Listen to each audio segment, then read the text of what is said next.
Hey everyone, in this video I'm going to show you how to change the dimension values for posted transactions in Dynamics 365 Business Central using our Dimension Editor app. Before I start that, dimensions provide powerful insights into your business which you can use for analyzing how any business is performing. For example, how are my sales doing? What products or services am I selling? Which regions are we selling in? How are my departmental expenses compared to budget? And so on. These insights are driven by dimensions, and it is important to note that dimensions are entered correctly to make sure that the coding is correct, because it's going to drive a lot of information. If a mistake is made, then the typical way to fix that would be to post a reversing entry and then re-enter the transaction with the correct code. But now you can simply use our app to change the dimension values in the posted transactions. So let's start out with looking at the GL entries table.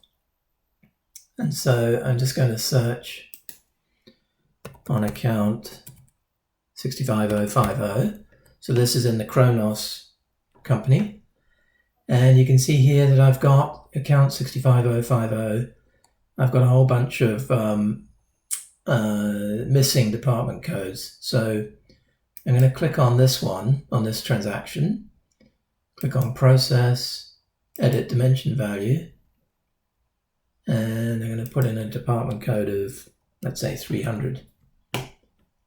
Just click the back button, and now you see that 300 has come into this transaction. So that's all you have to do. I haven't done anything in this transaction other than edit the dimension, the department code. So now we also have built into the app an audit trail, which shows all of the changes that have been made by different users. And so if I sort this descending, the one that I just did is this one. So it tells you who the user was that made the change, and what the dimension code was before you changed it, which in this case was blank, and what it was after you changed it, and there's the 300 that I changed.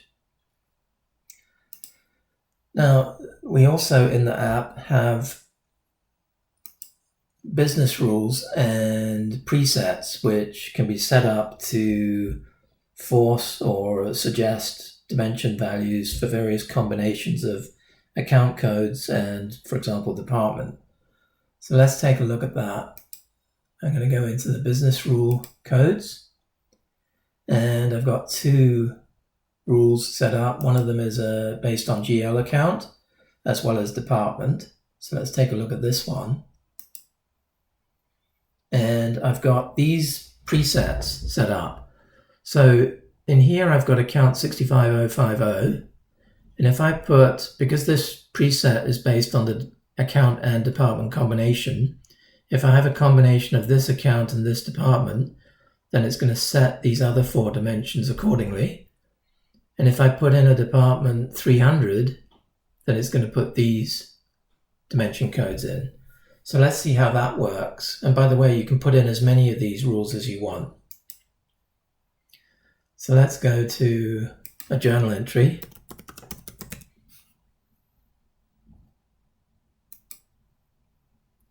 And I've set one up here to save time.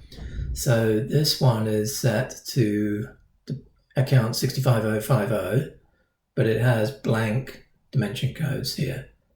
So what I'm going to do is put in 200. And so then what it's doing is it's pulling in these dimension codes are presets. It's pulled in all of the presets, and then if I put in department 300 on the second line, it's going to pull in a different bunch of presets. So I hope you've enjoyed this video, and thank you for watching.